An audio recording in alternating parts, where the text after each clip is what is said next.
Hi, I'm Brenda Gingles and welcome to my jewelry studio, my shop, my playroom. I don't know why I call it work because most of the time I'm just playing.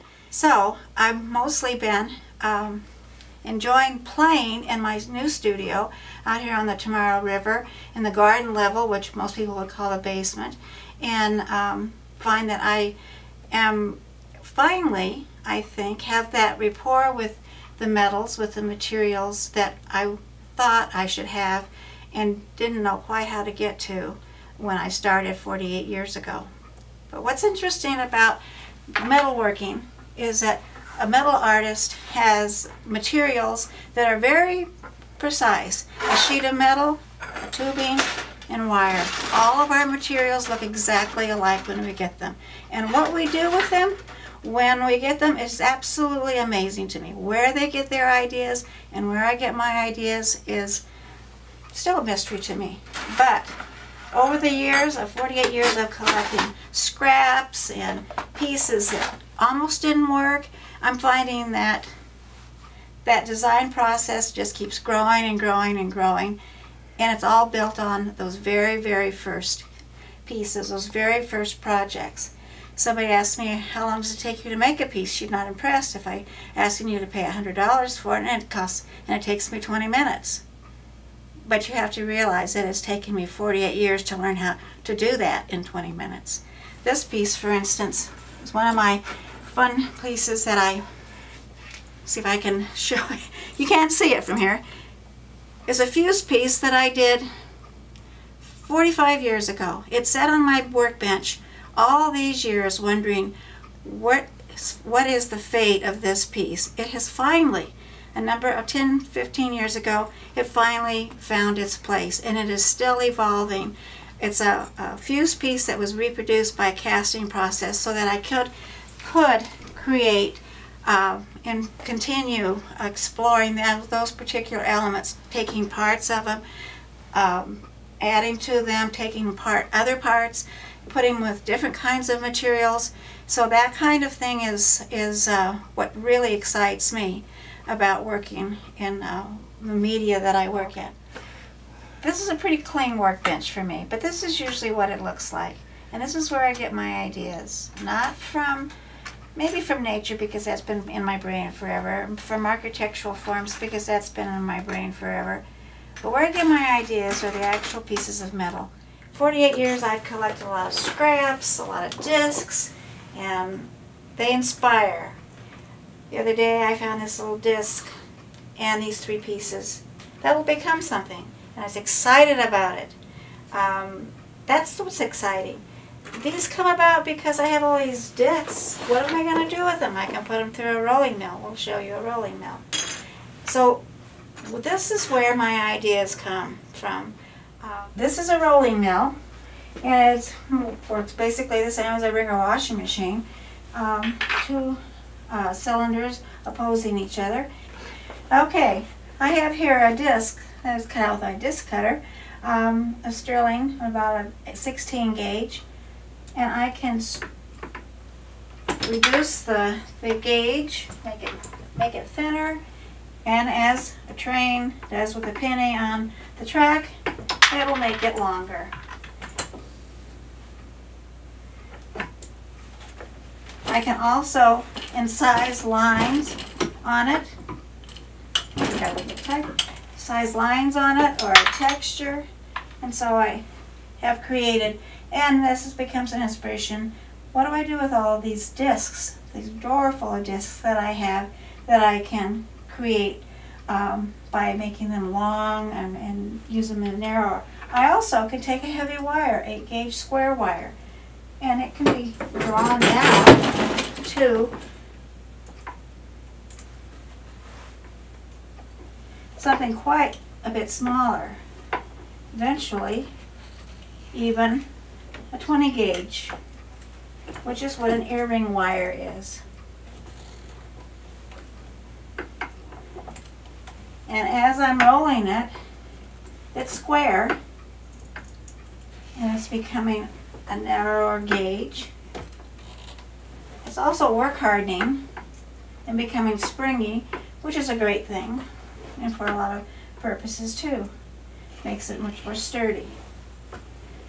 And it has gained a number of inches from just that small piece, this small piece here. So, this is one of my favorite tools. So what I'm doing here is sawing shape in metal. I can pierce a hole in it with a drill. Oh, here we are. With the drill, and then thread the blade through the, which is not much more than a horsehair, and go from the inside and carve and cut out a piece from the middle of a piece. But I'm going to just cut this piece, and then we'll see what I might want to do with this flat piece of metal. Now, the thing that I find most interesting in my work is that I almost always add some sort of a dimension, and that can be in the form of forming or folding. For many years, all I used was a wooden block. You see this? A wooden block, and force that metal into the wooden dent, basically. I now have a hydraulic press, which does it much quicker and more evenly. But one of the other things I like to do with metal is to bend it. Twist it and bend it, and have no idea sometimes what might come about from that particular action. And sometimes it takes me a while to figure out what it is that I like about that piece and how I want to use it. But I already see here that there are some areas I might want to cut off. I can do that with the clippers, the nippers, or a saw. And then there are places that are going to have to be soldered, that I use silver solder, that are going to have to weld or secure the form. There are several methods to join metal. Cold joining would be rivets and folding, some regularly construction type joinings, but then there's also soldering, which is most of what I do. And I can say that it is probably, after 48 years, still one of the most frustrating things and that I do, because there's something very mysterious about the heat and the heat sink and the amount of metal and the flux and all that. Many times it is just plain luck that it actually goes where you want it to go and doesn't turn into be a blob, just as this will become with given enough heat. Interesting thing about silver is that it will draw up on itself, and this will become one single ball. Started out a larger piece. This piece actually didn't quite work, so I'll have to go back to it, as that happens many times. Ah, there she goes. And other people that I've worked with that I've had in classes get a kick out of the fact that I think the most exciting thing in the world is seeing a bezel solder run all the way around. Once the piece is soldered, connected, we'll go into a acid bath, which really isn't an acid, but we'll clean the flux as well as the fire scale. So that's the process of soldering, and I think maybe I will probably not ever live long enough to say that I'm a total expert at it, because it has its own life. What I enjoy, I think, most about doing the shows and making jewelry is that it belongs to somebody, and it can have a value that may be monetary to them, but that usually isn't it at all. It is a reminder of a time, a space, a place, a person, an event, and they become commemorative pieces. And I think that is what is most important to me, is that they do become a part of somebody's story. This particular piece is a photograph of a piece that I did 25 years ago, and a woman called me and asked me this last winter to reproduce that piece. She had since been sold, because it reminded her of what her mother told her the woods looked like in Ohio when she grew up.